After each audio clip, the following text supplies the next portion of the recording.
one of the things when I look at IU football is there's some good player. One good player in the state's going to Louisville. I think he's an offensive lineman from somewhere in central Indiana. He's going to Louisville. Then there another one going to Iowa. I mean, some of the best players in the state aren't going to Indiana. They at some point they have to get more of their share of those guys. Yeah, I've said that, especially from the offensive line. Yep. That's where they lose. If there is an elite offensive lineman in this state, he's going to go to Notre Dame, Ohio State, Clemson. There's 3 of them at Ohio State, Jim. There's 3.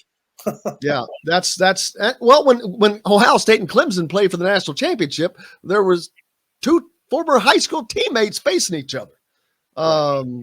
Yeah, that's. I mean, the kid from Floyd Central, and that was a loss. Louisville, and then he decommitted, and now he's at Ohio State. I don't know how far up he is on the depth chart. He's either a sophomore or a redshirt freshman. But before him, there was DeJuan Jones has been there now. This is his 4th, 5th year. He's going to be an All-Pro. That was a horrific loss. I mean, that guy is going to play in the NFL. Right. I mean, he's a hell of a basketball player at his size. I've seen him play. I'm like, what are you with Romeo and those guys? I think he was. Yeah. I remember when he played as a junior at the New Albany game against the seniors. And I'm like, what are you going to do with that? 6'9", you can't move him, can't do anything. It's fun to watch. But yeah, well, we'll see where they're going because you mentioned Scott Satterfield was close to being on the hot seat. That's not where Tom Allen is. But after this season, that's when that could happen, depending on what happens this year. But yeah, they've just got to because they've gotten skill players from this state time and time again. Donovan McCulley, highest rated quarterback, Omar Cooper's, and many, many before. But it's the lineman from Indiana that they offensive and defensive lineman. Yeah. The kid and that's from up north when they get into the Big Ten and start playing these ground and pound Big Ten schools. That's where they get overwhelmed. I mean, they can't block to keep the quarterback clean or establish any kind of running game, and they can't put any pressure on the opposing quarterback. That's where the biggest change and improvement needs to come with IU football. Yeah, and that's why I think I'm expecting to see, and this is like I keep telling everybody, total guess, Connor Bazelak at quarterback because he's more mobile. I think this is going to be a little bit more of a mobile offense for Indiana, kind of a more quick hit with, using the slant or the 4 receiver, DJ Matthews quite a bit. I bet they use the tight end quite a bit more with AJ Barner, big guy, strong, athletic. And now if Donovan McCulley can make this transition, he's a horrible matchup. He's 6'5" and athletic and can jump and can run. So if he can make that transition, he's a horrible matchup for any defensive back. Right. So they've got some possibilities there. Yeah, I mean, they've got to have a big physical receiver emerge because, as you mentioned, Matthews is more of a slot, small guy. They seem to be high on this Jalen Lucas kid from Louisiana who's really good. In terms of his elusiveness, he might be a little undersized. Don't want him to take too many hits, but he gives them the speed a factor that maybe a Shane Wynn used to do at Indiana. But you're right; they need to have they need to improve the receivers. So we all know last year that Freifogel really took a big step back. Now he's gone. They need to get another Westbrook or. Who was the guy before Westbrook who was pretty good? There was Simi Cobbs. Yeah, Simi Cobbs is another one. They haven't had though. That's exactly what they have not, and they always did. They just had a long line of receivers and some that played in the NFL. But Simi Cobbs and Westbrook, and they had the tight end that went to the Panthers, Ian Thompson. So they had all of those guys. And that's the type of talent they had. But, yeah, they've got to get back to that. My Highlanders, man, they got to get off of this schedule they're playing. They've been opening up with Mayo for like a decade now, which I didn't have to do that when I was. Have they ever beaten them? I don't think so.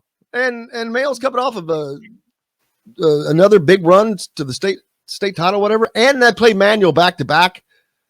I don't know what Manual's like now, but I know that geez, that's like playing 2 conference games right off the bat or worse.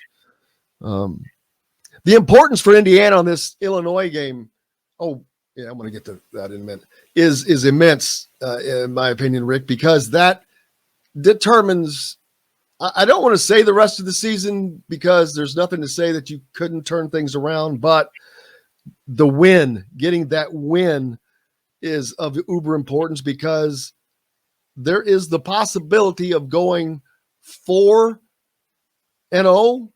if you have the momentum of being 3-0, and if they win the first game, they're winning the next 2. Now you go to Cincinnati if you're 3-0 with confidence against a team that's not as good as they were last year in Cincinnati, and they should have beaten Cincinnati. Possibility of winning that game and being 4-0 for a team that we don't have a lot of faith in right now. That would be an incredible boost to Tom Allen in his program. Yeah, to me, it's the biggest IU football game in years, and I'll tell you why. One is when you look at Indiana, generally what you look at is a path to 6 wins. Last year I know there was talk about 10-win season or 8-win season. I don't think Indiana's gotten to the point yet where they can't assume bowl eligibility in any season. So you're looking at a path to 6 wins. And we all know there's 4 games on there they're not going to win. They're not going to beat Ohio State. They're not going to beat Michigan. They're not going to beat Penn State. And they're probably not going to beat Michigan State. Okay, so you really got to win 6 out of 8. Well, you have to go to Nebraska. And you have to go to Nebraska. And Illinois is definitely ranks high. After Western Kentucky and Idaho, Illinois might be the most winnable game after that. You're talking about a team that's picked 6th or 7th in the other side of the Big Ten, which is the weaker side, with only a second-year coach. So it's still a rebuilding program.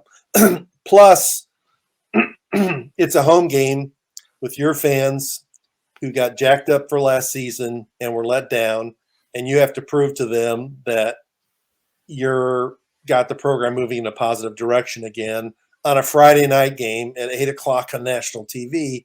I mean, they got to win that game. I mean, otherwise, I'm afraid for a lot of people, the default position about IU football is going to be same as last year. Yep. I'm not saying it'll be that way in the locker room. It won't be that way with the coaching staff, but it will be that way with the media, and it will be that way with a lot of fans. So they got to win that game. Yeah, let's say they start off 3-0, and then they head to Cincinnati. Boy, there will be a lot of importance on that game because then that's when they go to Nebraska right after.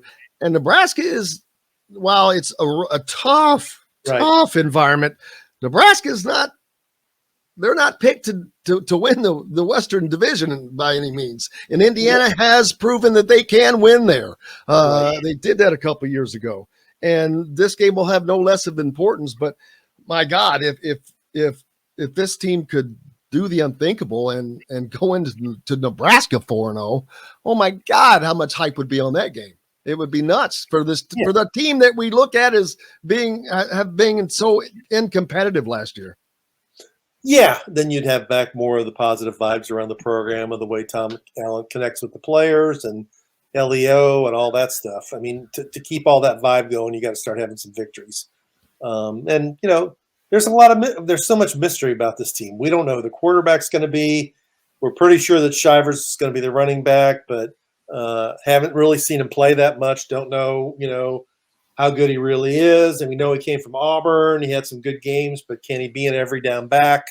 Is there anybody else among the running backs who's going to contribute?